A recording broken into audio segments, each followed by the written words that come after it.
कराची में दूध की फी लीटर नई कीमत 120 रुपये मुकर्रर कर दी गई। डेयरी फार्मर्स की कीमत 105 और थोक कीमत 110 रुपये फी लीटर होगी।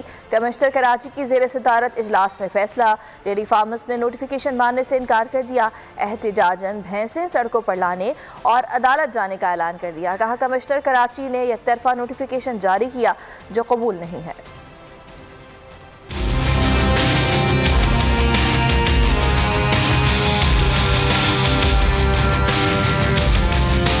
गबालों की अकड़ हुक्म मानने से इनकार कर दिया। कराची में दूध की नई कीमत 120 रुपए फी लीटर मुकर्रर कर दी गई। कमिश्नर कराची की ज़ेर सदारत इजलास में फैसला हो गया। नोटिफिकेशन भी जारी। सरकारी कीमत की खिलाफ वर्जी पर कानूनी कार्रवाई की जाएगी। हर 3 माह बाद दूध की कीमत का जायजा भी लिया जाएगा। डेयरी और कैटल फार्मर्स एसोसिएशन के सदर शाकिर गुज्जर ने कमिश्नर कराची का जारी करदा नोटिफिकेशन मानने से इनकार कर दिया।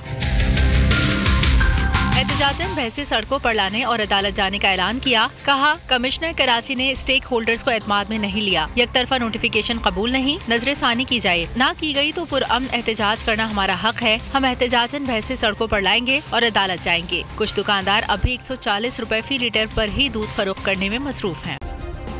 सब्सक्राइब करें और बेल दबाएं ताकि कोई खबर रह न जाए।